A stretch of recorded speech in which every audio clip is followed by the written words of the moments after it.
The boom before the fall. Boeing 787's electrical system under scanner after Air India crash. Days after the tragic crash of Air India Flight AI-171, questions continue to mount over what caused the fatal accident that left only one survivor.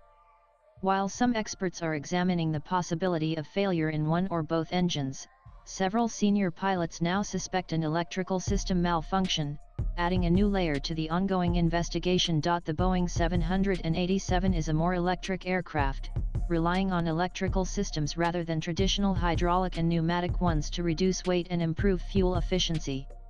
However, this very design feature is now under scrutiny, with some experts suggesting it may have contributed to the failure that led to the crash. The VFSG variable frequency starter generator system, a critical subsystem serving as both an engine starter and generator, is under scrutiny.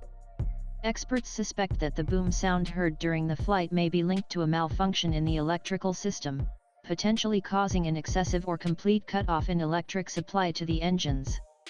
In such a scenario, even the pilots would have little to no control over the situation. The sole survivor reported hearing a boom, suggesting a possible partial or complete engine failure.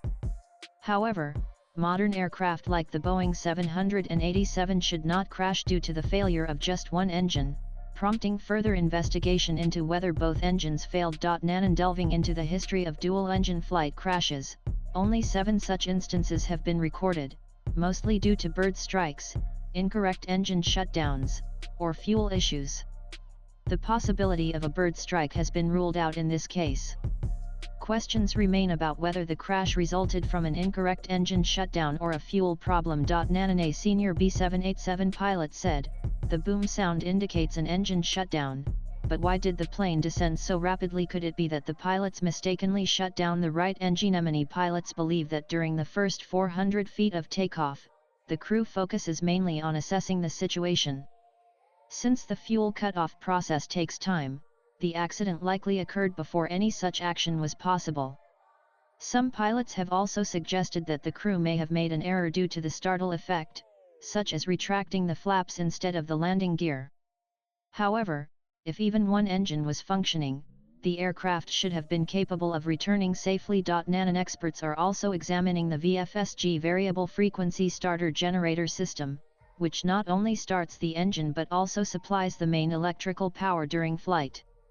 If the VFSG fails, the electronic engine control EEC, also known as the throttle computer, may shut down, causing the engine to remain in idle mode, preventing the pilots from increasing thrust, even if required. The APU auxiliary power unit also helps in such situations, but it takes 90 seconds to reach full RPM revolutions per minute.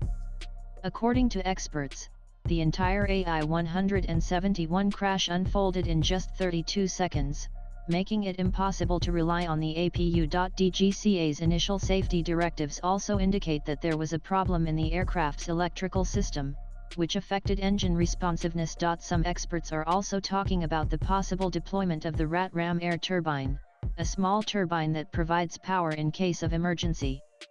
However, RAT only supports basic controls and does not enable landing.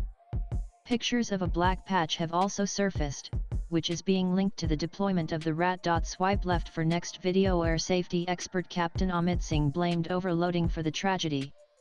He said that if excess cargo was loaded onto the plane, a long takeoff and a crash after an engine failure would have been inevitable. A senior B777 pilot put forward another theory: the pilots may have mistakenly entered zero fuel weight, causing the computer to make incorrect thrust calculations.